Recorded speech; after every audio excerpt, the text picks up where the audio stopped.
Demo mahasiswa kemarin itu ideologi lu banget dah. Demikian komentar sahabat saya, seorang idealis, pemikir, gila baca, alumni ITB garis lurus. Salah satu protes kerasnya adalah ketika dunia politik saat ini saling rebutan masjid dan rebutan pengaruh di kampus. Menganggap dunia politik dalam negeri menjadi sangat kampungan, baik juara bertahan maupun yang ingin menjadi penguasa. Atas nama kepercayaan apapun, politikkah, agamakah, baginya masjid dan kampus harus steril. Sementara saya idealis di sisi satu lagi. Saya sangat anti dengan kapitalis kanan dan saya anti sosialis kiri ala negara komunis. Coba bayangkan dengan anti kapitalis, artinya ideologi saya adalah anti Wall Street. Dengan sosialis kiri, artinya saya anti hegemoni Cina. Saya ini sangat swasta orientasinya, tapi tidak kapitalis. UKM center banget. Saya pasti anti hegemoni yang dibangun selama 70 tahun terakhir oleh Amerika dan deep state-nya. Maka ketika salah seorang petinggi partai pendukung pemerintah saat ini bilang si Sontoloyo ini miring ke kanan, saya nggak tanggepi. Lah wong dia nggak paham maksudnya saya. Bagi sahabat saya, gerakan mahasiswa itu sama dengan gerakan jaket kuning yang sempat mendunia beberapa bulan lalu. Apa itu gerakan jaket kuning? Yellow Vest adalah gerakan anti Macron, presiden Prancis yang muda yang dulu dipilih karena idealismenya untuk melawan hegemoni kapitalis. Ternyata begitu menjabat juga condong ke kapitalis lagi, condong ke orang kaya dan tetap merangkul aliran lama yaitu kapitalis. Marahlah pendukungnya yang mencap Macron pelacur politik. Di Davos Summit kemarin juga ditekan lagi para kapitalis dan para bilioner oleh kaum Yellow Vest ini. Bahkan kami tadi diskusi baru saja ini berani memutuskan dan menyimpulkan bahwa gerakan Yellow Vest ini bisa mengarah ke revolusi Prancis II yang akan menjadi gerakan mendunia tahun-tahun mendatang. Prinsip dasar gerakan jaket kuning ini adalah anti orang kaya menguasai kekuasaan atau menguasai pemerintahan, atau bahasa lainnya plutokrasi, sehingga rakyat hanya dibuat sebagai objek saja, bukan subjek. Persis seperti hegemoni saat ini yang dilakukan oleh BUMN Indonesia yang miring ke Cina, membuat rakyat jadi objek. Itu pendapat saya loh. Kalau di neraca pembukuan saat ini versi BUMN itu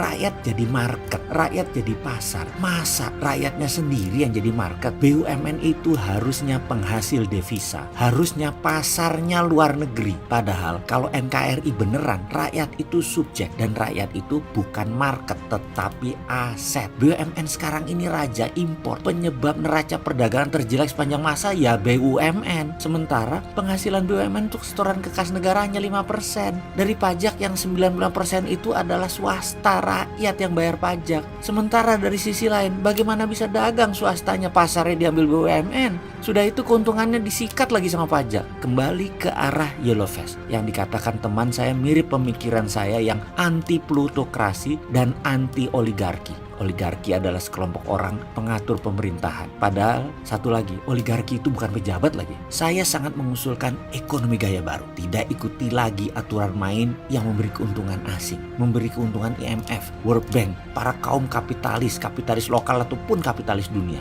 Juga state enterprise milik negara lain. Jangan dikasih peluang untung state enterprise milik negara lain tersebut. Kita ini Indonesia. Kita ini menang sumber daya alam. Kita ini menang bahan baku. Kita menang posisi geografi. Sayangnya kita kalah sistem. Gak mikir sih.